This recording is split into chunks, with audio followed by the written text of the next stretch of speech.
Aplicar la ciencia para responder a las necesidades de la sociedad mediante la creación de conocimiento en Ciencia y Sociedad, con Teresa García Gasca.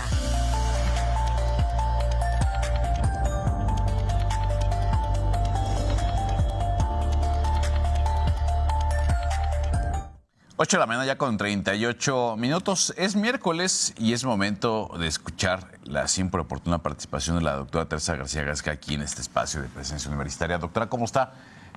Muy buenos días. Y bueno, pues la constante es que usted no deja de trabajar, periodo vacacional Marco, y trabajando. Y con muchísimo gusto.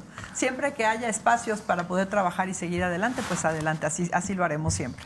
Y bueno, trabajando también, generando reflexión en temas torales en el quehacer cotidiano de la ciudadanía, doctora. Sí, nuevamente vamos a hablar hoy del tema del agua, que finalmente, pues hoy ya lo mencionabas tú, el gobernador reconoce que no se puede declarar que ha terminado la emergencia. Exactamente, y yo creo que no será ni así de rápido, y esto lo tendremos que seguir trabajando constantemente. Y en ese sentido, comentarte que la semana pasada 23 grupos de organizaciones sociales suscribieron un comunicado, Marco, que me parece muy importante y creo que ha quedado un poco como fuera de foco. Con respecto a la sentencia de la Suprema Corte de Justicia de la Nación con respecto a uno de los amparos. Que determina constitucional la ley que regula el servicio de suministro de agua potable, alcantarillado y saneamiento en el estado de Querétaro. Después de que se le hicieron modificaciones. Entonces, platicar un poquito de eso, porque pareciera ser que con esta sentencia se da por zanjado el problema, y no es así. Es decir, la ley de aguas en Querétaro no existe todavía. Existe esta ley de concesiones, que le decimos, digamos, en su nombre corto, pero esta ley no aborda todos los temas ni todos los puntos críticos que tiene que abordar la ley de aguas, entonces el trabajo todavía sigue. Sin embargo, te digo, pareciera que con esta sentencia se demuestra que esta ley está bien, está completa, está correcta y que cumple con todos los requerimientos para la sociedad. Entonces vamos a platicar un poquito de ello. Para esto entonces 23 organizaciones civiles suscribieron un comunicado que les muestro en pantalla y que ustedes pueden encontrar al final de esta presentación, que les dejo un QR para que lo puedan revisar. Y ahí tenemos el nombre de las 23 organizaciones civiles. Cada vez más organizaciones civiles se suman a esta lucha por generar y conformar una verdadera ley de aguas en Querétaro. Se dio este comunicado en razón de la resolución del amparo que hemos mencionado, el 984/2023, por parte de la primera sala de la Suprema Corte de Justicia de la Nación. Entonces voy a hacer una breve cronología de las cosas como sucedieron para que nos ubiquemos y para que comprendamos, primero, Marco, que esto no es una confrontación con el gobierno ni con la legislatura. Creo que a nadie le conviene tener una ley de aguas que no funcione o incompleta, y que entonces a lo largo del tiempo nos va a generar más problemas que soluciones. Nos conviene trabajar por lograr una verdadera ley de aguas. Entonces, en la siguiente imagen, para quienes nos ven en pantalla, les platico entonces cómo se fueron dando las cosas. Ustedes recordarán, en mayo del 2022, dos diputados de diferentes bancadas ingresan una iniciativa muy parecida, dos iniciativas muy parecidas, que terminan en lo que se le llamó en un principio la ley de aguas, la ley estatal de aguas. Evidentemente, en ese sentido, esta ley, pues que solamente cubría el tema de que hoy conocemos con respecto al alcantarillado, saneamiento y distribución del agua, se discutió y con la presión social, con un parlamento abierto que se hizo y demás, cambió de nombre de ley de aguas a la ley que hoy conocemos, a la ley de las concesiones, en pocas palabras. Y se publicó en mayo del 2022. Para junio del 2022 la situación se recrudeció, derivado de que esta ley únicamente estaba legalizando o regularizando las concesiones. Por eso es que le llamamos la ley de concesiones. Entonces se generaron una gran cantidad de protestas ciudadanas por parte de la academia, organizaciones sociales, comunidades de diferentes pueblos originarios, activistas y de la sociedad en general, derivado justamente de los problemas que se estaban presentando por acaparamiento, sobreexplotación de acuíferos, cambios de uso de suelo, sobre expansión urbana, abuso y discrecionalidad en la asignación de las concesiones, entre otras cosas.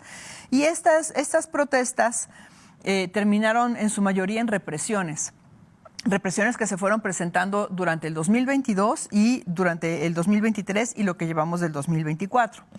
En la siguiente imagen, entonces, les muestro que, además de las protestas, se presentaron propuestas y se interpusieron amparos. En junio del 2022 se conformó la Red de Defensa del Agua y de la Vida, y entre el 2022 y en el 2023, un grupo intersectorial e interdisciplinario generó las pautas para la regulación hídrica, entre otras propuestas que se les han tratado de entregar a la legislatura principalmente y que no ha sido posible todavía esta interlocución. Se interpusieron 5 amparos ciudadanos, 5 amparos. De estos 5 amparos, la Suprema Corte de Justicia de la Nación atrajo el caso en el 2023 por considerarse de relevancia nacional y porque consideraba afectaciones en derechos humanos, en el medio ambiente sano, en saneamiento y en participación ciudadana. Y se resuelve una sentencia, se resuelve un dictamen de inconstitucionalidad con respecto a uno de los amparos, a que decíamos al 984-2023, y se otorga un plazo de 180 días para que se hagan las reformas correspondientes y se vuelva a analizar la ley en ese sentido. En la siguiente imagen vemos cómo entonces, un día antes de que se cumpliera el plazo de los 180 días, la legislatura presenta la reforma correspondiente y esto lleva a que la Suprema Corte de Justicia de la Nación haga un replanteamiento de la sentencia y entonces de considerar inconstitucional, lo considera ahora constitucional. Pero no es que la ley por sí misma haya cubierto todos los requisitos. Se tuvo que hacer este cambio y este cambio fue obligado por la presión de la ciudadanía. Hay que reconocer la importancia que tiene este movimiento ciudadano en que se haya hecho el cambio correspondiente a la ley. Sin embargo, no es suficiente. Recordemos, este es uno de 5 amparos. Faltan otros 4 amparos por resolverse. Pero además, esta ley sigue siendo solamente una pieza del rompecabezas de todo lo que se requiere para contar con una verdadera ley estatal de aguas. Y hay que decirlo, pues, no se trata de que se jacte una parte o la otra. Hay que reconocer que esta sentencia finalmente se da por la presión de la ciudadanía, que se reconoce que hubo omisiones en la ley original y que por lo tanto se tuvieron que replantear. Y además, en la última imagen, decir también que hay 2 recomendaciones, una por parte de la Defensoría de Derechos Humanos del Estado de Querétaro, que es la 254/2023, y otra por la Comisión Nacional de Derechos Humanos, que es la 153-VG/2924, y que en ese sentido también se tendrán que abordar estas recomendaciones. Este comunicado que suscriben estas 23 organizaciones civiles termina diciendo que la demanda y propuesta ciudadana de una nueva ley de aguas que respete los derechos al agua, saneamiento, medio ambiente sano y participación en Querétaro es un proceso que articula un frente ciudadano amplio, plural y no partidista, con respaldo nacional, porque hay que decir que algunas de las organizaciones son organizaciones a nivel nacional, que seguirá impulsando un marco legal orientado al bien común y garante de derechos. Yo les dejo aquí el código QR del documento completo, del comunicado completo. Quiero dejar ese mensaje. El tema no está agotado. No está agotado el debate. No está agotado el debate. El pasado sábado hubo un foro por parte de la bancada de Morena, pues no de la bancada, de legisladores y legisladoras de Morena, senadores, diputados locales, federales. Diputados electos. Diputados electos, ciudadanía, en donde uno de los temas, porque se trataron varios temas, fue justamente el tema del agua. Entonces me parece que sí hay que tomar esta bandera por parte de todas y todos. A nadie de nosotros nos conviene que tengamos una mala ley de aguas, porque el problema de la crisis hídrica va a continuar durante mucho tiempo más y lo que necesitamos es una ley que justamente protege el derecho humano al agua, y eso implica medio ambiente sano, saneamiento y todo lo que hemos mencionado. Me parece, doctora, que a nadie, absolutamente nadie, le conviene tener una ley deficiente.